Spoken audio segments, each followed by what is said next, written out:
저에게 주신 하나님 말씀은 창세기 15장 1절부터 11절까지 말씀입니다. 구약성경 18페이지에 있습니다. 창세기 15장 1절부터 11절까지 있는 하나님 말씀을 봉독하겠습니다.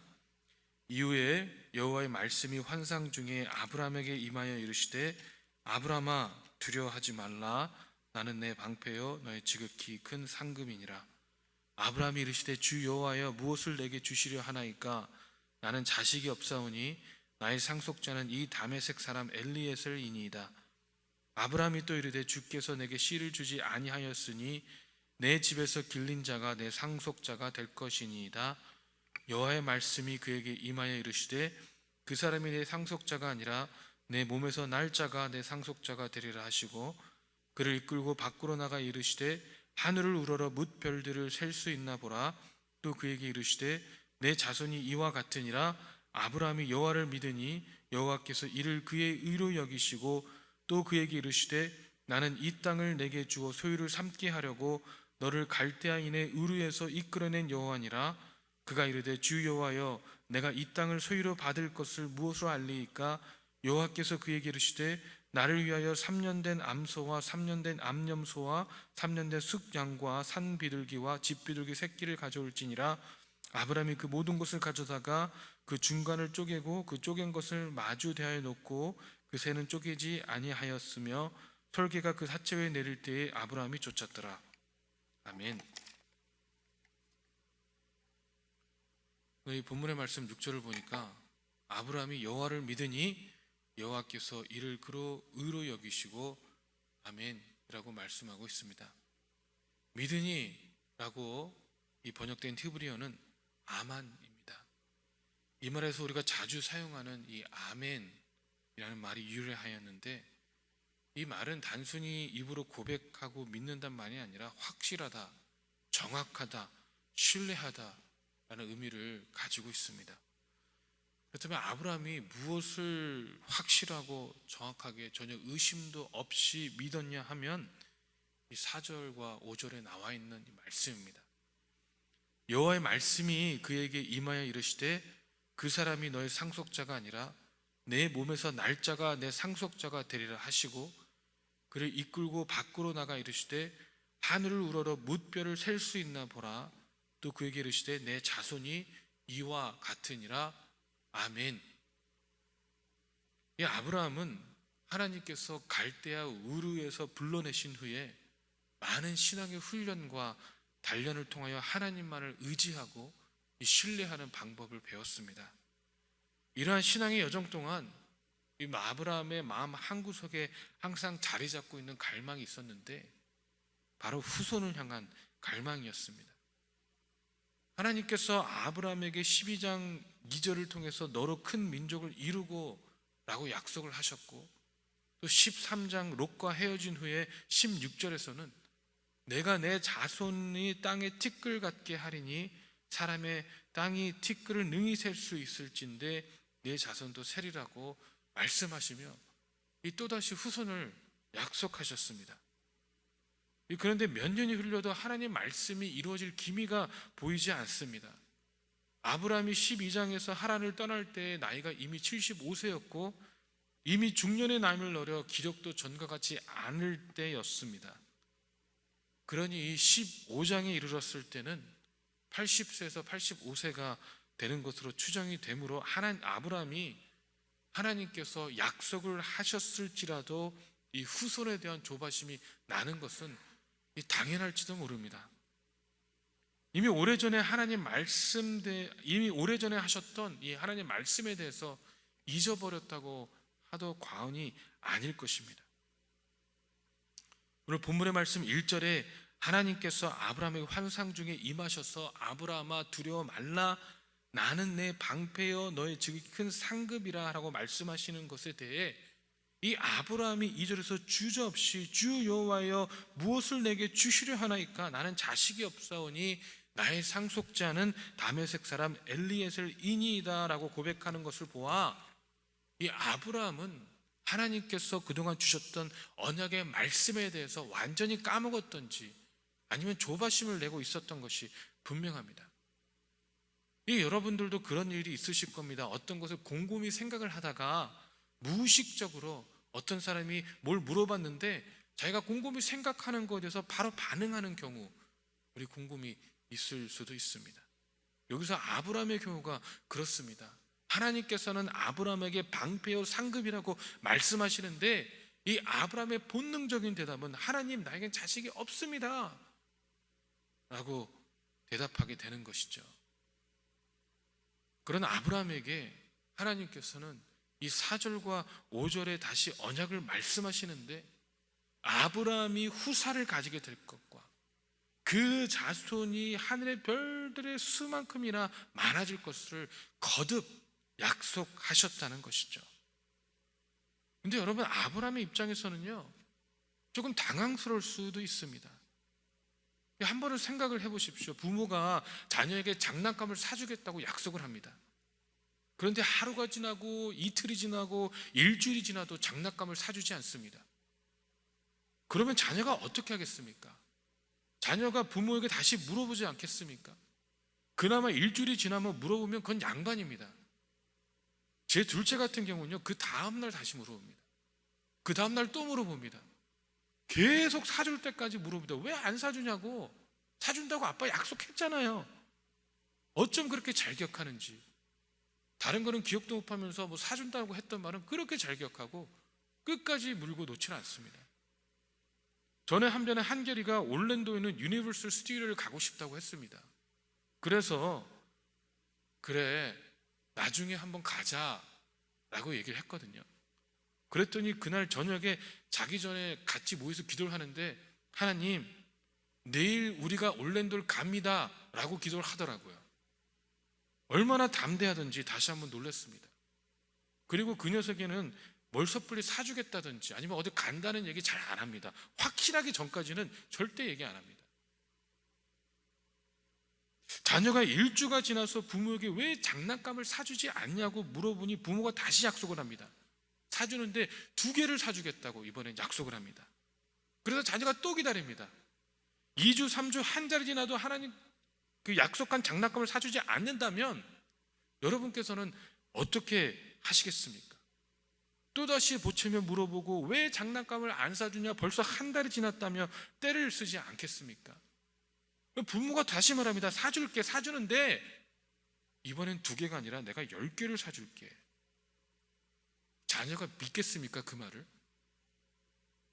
아빠, 하나만이라도 지금 사주세요 라고 얘기하는 게 우리 일반적인 그런 대답이나 응답이 아니겠냐라는 것이죠. 하나님께서 아브라함에게 12장에 약속을 하셨습니다. 큰 민족을 이루겠다고 말이죠.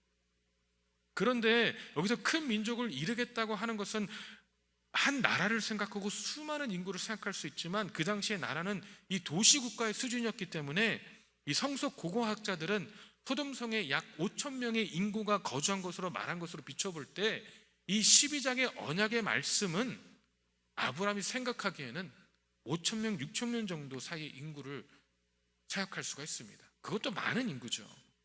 근데 13장에 아브라함으로 자손을 하려금 땅에 티끌같이 많게 하시겠다고 약속하시는데 만약 사람이 이 티끌을 셀 수 있다면 내 자손도 셀 수 있다고 말씀하시는 겁니다. 더 많은 민족을 주겠다고 약속하시는 거죠. 그리고 오늘 본문의 말씀에 아브라함에게 하늘에게 보여주시기를 내가 별들을 셀 수 있나 보라. 누가 감히 별들의 숫자를 셀 수 있습니까? 아브라함에게 너의 자손의 수도 그와 같을 것이라고 말씀하시는 겁니다. 여러분, 이쯤 되면 아브라함의 반응이 어떻게 될까요? 아니, 여러분은 어떻게 반응하시겠습니까? 하나님께서 처음에 100불을 주겠다 하시고 그 다음에 1000불을 주겠다 하시고 그 다음에 $1,000,000를 주겠다고 하시면은 여러분 어떻게 말씀하시겠습니까? 저 같으면 아니 하나님 자꾸 금액만 부풀리지 마시고 일당 100불만 좀 주세요 라고 하는 것이 우리 일반적인 믿음이 아니겠냐라는 것이죠. 믿음.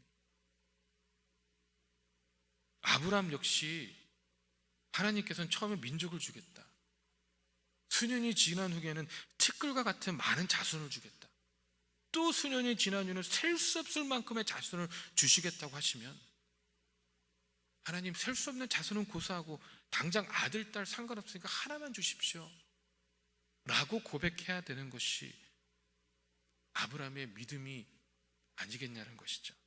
그런데 오늘 말씀 6절을 보니까 아브라함은 여호와를 믿으니 여호와께서 이를 그의 의로 여기시고 아멘이라고 말씀하셨다는 것입니다.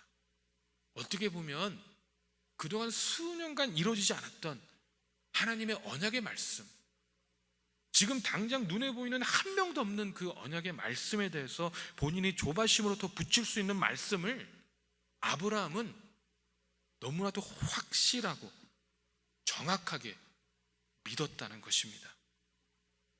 여러분, 이 고백은 단순한 고백이 아니라 본인의 삶을 온전히 하나님께만 맡겨내인 채로 이미 80살이 되었어도 전혀 불가능한 상황에서도 하나님의 주권만을 인정하는 전 인격적인 고백이라는 것이죠. 아브라함은 그 당시 상황의 약속의 성취가 하나도 이루어지지 않았고 이 경험적으로 약속의 성취가 불가능하게 만드는 것처럼 보이는 이 생물학적인 한계를 해결할 어떠한 방법도 발견할 수 없었지만 그럼에도 불구하고 아브라함은요 망설이지 않고 믿었다는 것입니다. 아브라함은 이미 그에게 보이실 땅으로 가라 하나님의 명령을 순종할 만큼 그 충분한 믿음의 기초를 가지고 있었고 이 하나님께서 그로 큰 민족을 이루리라는 약속을 아브라함으로 하여금 벅찬 어떠한 기대를 가지기에 충분한 언약의 말씀이었다는 것입니다. 그리고 그런 아브라함을 하나님께서는 의로 여기셨다라고 오늘 말씀하고 있습니다. 아멘. 이 영어로는 counted to him as righteousness라고 말씀하고 있는데 아브라함으로 믿음으로 하여금 하나님께서 아브라함을 의롭게 계수하셨다는 겁니다.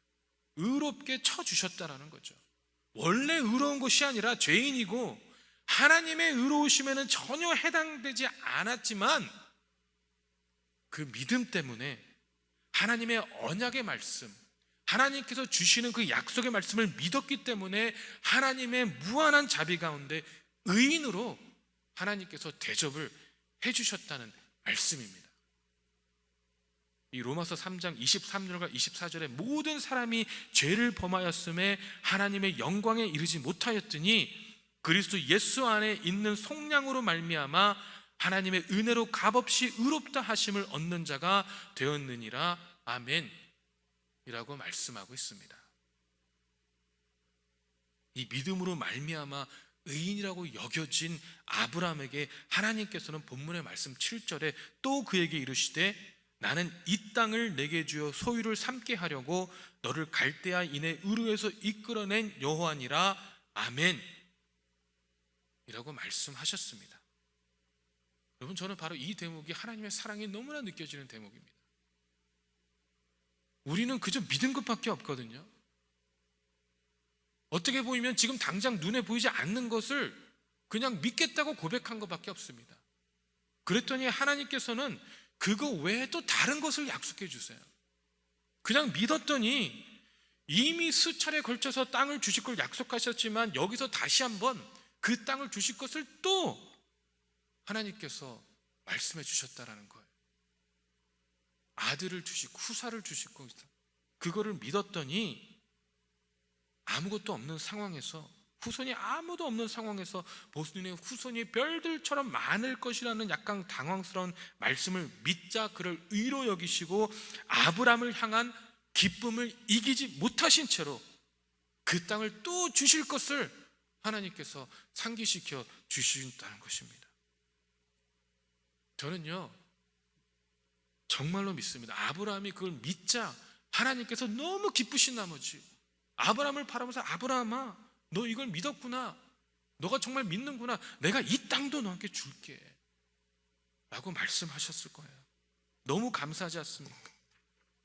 여러분, 우리는 믿는 것밖에 없습니다. 우리는 하나님을 믿는 것밖에 없습니다. 그냥 믿는 것이 아니라 하나님께서 우리에게 주신 언약의 말씀, 그거를 믿는 것밖에 없습니다. 그런데 하나님께서는 그 모습을 너무 이뻐하신다는 것이죠. 그 모습으로 인하여 너무 기뻐하신다는 것입니다. 여러분, 우리 하나님께서 우리에게 요구하시는 것은 단 한 가지입니다. 전적인 믿음, 전적인 신뢰입니다. 그리고 하나님께서 하나님의 말씀을 이루실 것이라는 그런 믿음의 행위입니다. 여러분, 하나님께서는 분명히 우리의 믿음으로 말미암아 우리를 의롭다고 칭하여 주십니다. 오늘 하루도 의롭다 칭함을 받는 하나님의 자녀들로서 하나님의 부르심의 목적을 깨달아 사시는 저 여러분 되시길 주님의 이름으로 축원합니다. 기도하겠습니다. 사랑의 하나님, 우리가 참 이 조그만 믿음에도 하나님 그거를 참 기뻐하시고 의롭다 칭하여 주심에 너무나도 감사합니다. 아버지, 이제는 아버지 주님께서 행하실 일들에, 주님께서 우리를 통하여 행하실 일들에, 주님께서 우리 교회를 통하여 행하실 일들에 우리의 눈이 가 있을 수 있도록 인도하여 주시옵소서. 그리고 그 벅찬 감동에 하나님 앞에 감사하며, 그 벅찬 감동에 하나님 앞에 무릎 꿇으며 주여, 나를 민망히 여기시고 불쌍히 여겨 주셨음에 진심으로 감사하다고 고백할 수 있는 저희 한 사람 한 사람 될 수 있도록 아버지 역사하여 주시옵소서. 아버지, 그리하여 우리의 삶의 기쁨이 넘치고 하나님을 향한 감사함이 넘치고 하나님을 향한 믿음의 고백이 넘침으로 우리의 삶이 아버지 주님을 통하여 더욱더 풍성하고 우리의 삶이 하나님 주님을 통하여 은혜가 넘쳐나는 아버지 그러한 삶들을 살아갈 수 있도록 아버지 역사해 주시옵소서. 참으로 감사드립니다. 살아계신 예수 그리스도 이름으로 기도했습니다. 아멘. 하늘에 계신 우리 아버지여, 이름이 여롭게 여김을 받으시오며 나라의 마옵시며 뜻이 하늘에서 이루어진 것 같이 땅에서도 이루어지리이다. 오늘날 우리에게 일용할 양식을 주옵시고 우리가 우리에게 죄진 자를 사하여 준 것 같이 우리 죄를 사하여 주옵시고 우리를 시험에 들지 말게 하옵시며 다만 악에서 구하옵소서. 대개 나라와 권세와 영광이 아버지께 영원히 있사옵나이다.